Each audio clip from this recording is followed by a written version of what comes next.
মাসখানেক আগেই কাউন্সিলর পদ থেকে পদত্যাগ করেছিলেন পদত্যাগ কোঅপারেটিভ ব্যাংকসহ বিভিন্ন সংস্থা থেকে এবং ঘোষণা করেছিলেন আর তিনি সক্রিয় রাজনীতিতে থাকবেন না।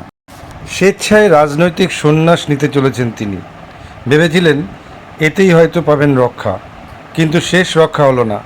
আজ স্কুল থেকে বাড়ি ফেরার পথেই ডিম থেরাপির পাশাপাশি প্রচণ্ড প্রহার করা হলো তাকে। তিনি নবদ্বীপ পৌরসভার প্রাক্তন কাউন্সিলর ঝন্টুলাল দাস। বর্তমানে নবদ্বীপ হাসপাতালে চিকিৎসাধীন রয়েছেন তিনি। আসুন শুনে নিই এই ব্যাপারে কি বললেন বাড়ির লোক এবং বিধায়ক।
আপনারা হাসপাতালে যান, উনি অসুস্থ, হাসপাতালে যান।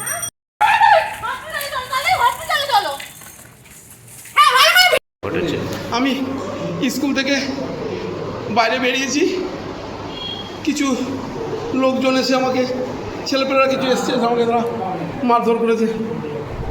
কে মেরেছে বা কিছু চিনতে পেরেছেন? আমি কাউকে চিনতে পারিনি। কি কারণে মারলো সেটা? কিছু আমি বলছি তুই অন্যায় করেছিস, তুই তৃণমূলের দল করতি, তৃণমূল দল করে তুই তৃণমূল অনেক খেয়েছিস, অনেক কিছু করেছিস, তাই জন্য তোকে মারছি। আমি কিছু চিনতে পারিনি কারা কারা মেরেছে, আমি একজনকে চিনতে পারিনি। আমি আতঙ্ক হয়ে আমি পড়ে গেছিলাম, ওরা দুমাদুম করে আমার মেরেছে, আমাকে পাটা আমার ভেঙে দিয়েছে। আমি কী যে করবো আমি বুঝতে পারছি না কিছুই। আপনার নাম? আমি 5 নম্বর ওয়ার্ডে কাউন্সিলর ছিলাম, আমি পদত্যাগ করেছি। আমি বলেছিলাম তখন যে আমি রাজনীতি আর করবো না, আমাকে রেহাই দিয়ে, আমি রাজনীতি করবো না আমি আর, তাও আমাকে ছাড়লো না। আমার নাম ঝন্টুলাল দাস। আজকে আপনার বাড়ির সামনে একটি ঘটনা ঘটেছে যে প্রাক্তন কাউন্সিলর ঝন্টুলাল দাস স্কুল থেকে বেরোনোর সময় গুরুতরভাবে প্রহৃত হয়েছে। বিষয়টিকে আপনি কেমন দেখছেন? আমি এই ঘটনার চরম নিন্দা করছি। আমি ভেতরে মিটিং করছিলাম, তো হইচই শুনে যখন বেরিয়ে আসলাম তখন যাওয়ার ডিম মেরেছে, কিছু মারধরও করেছে। তারপরে আমার বাড়িতে যে সিভিক থাকে সে নিয়ে তাকে হসপিটালে পৌঁছে গেছে। এর চরম নিন্দা করছি। শুধু নিন্দাতেই শেষ নয়, আমি প্রশাসনকে বলেছি এর জন্য যা করতে হয় আইনত ব্যবস্থা আপনারা অ্যাকশন নিন। এ চলতে দেওয়া যায় না, এটা বিজেপির কালচার নয়। এই যে কাউন্সিলরের বাড়ির লোকও এখানে এসেছিলেন, তারাও মানে আপনাকে খুঁজছিলেন, আপনাকে পায়নি বা হাসপাতালে তারা নিয়ে গেছে। মানে এই পরবর্তীতে যদি দেখা যায় এই ঘটনার সাথে দলেরই কেউ জড়িত বা কিছু, তাহলে সবার বিরুদ্ধেই, যদি দলের লোকও হয় তার বিরুদ্ধেও পুলিশ অ্যাকশন নেবে। একদম আমি বলেছি, আমি বলবো যে ওই অভিযোগ করুক, পুলিশ অ্যাকশন নেবে।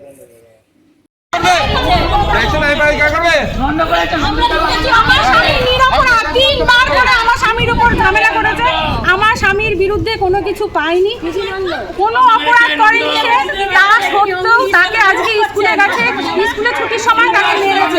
এটা আপনাদের কাছে অনুরোধ, আপনারা বিচার করুন, ঠিক করেছে না ভুল করেছে। কে মেরেছে?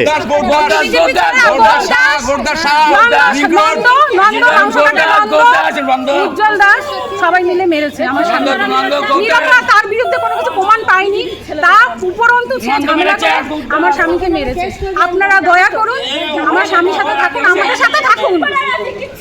আপনি এমনকি আপনার নিজের জন্য বা আপনার সন্তানের জন্য অথবা আপনার পরিচিত কারোর জন্য এমন একটা কম্পিউটার সেন্টার খুঁজছেন? হ্যাঁ, ঠিকই ধরেছেন, আশালয় কম্পিউটার সেন্টার, যেখানে আধুনিক টেকনোলজি দ্বারা আধুনিক ল্যাবে এবং প্রশিক্ষণপ্রাপ্ত শিক্ষক শিক্ষিকা দ্বারা স্কুলের বিভিন্ন কোর্স অথবা ডিপ্লোমা কোর্সগুলো করানো হয়। আশালয় কম্পিউটার সেন্টার হচ্ছে একেবারে সরকার অনুমোদিত এবং রাষ্ট্রীয় যুব কম্পিউটার প্রশিক্ষণ কেন্দ্র দ্বারা স্বীকৃত এবং ISO সার্টিফাইড। আশালয় কম্পিউটার সেন্টারে ভর্তি প্রক্রিয়া শুরু হয়ে গেছে এবং সিট কিন্তু লিমিটেড, তাই দেরি না করে সত্বর যোগাযোগ করো। যোগাযোগের জন্য ফোন নাম্বার, যাবতীয় ডিটেলস কিন্তু শেয়ার করা আছে।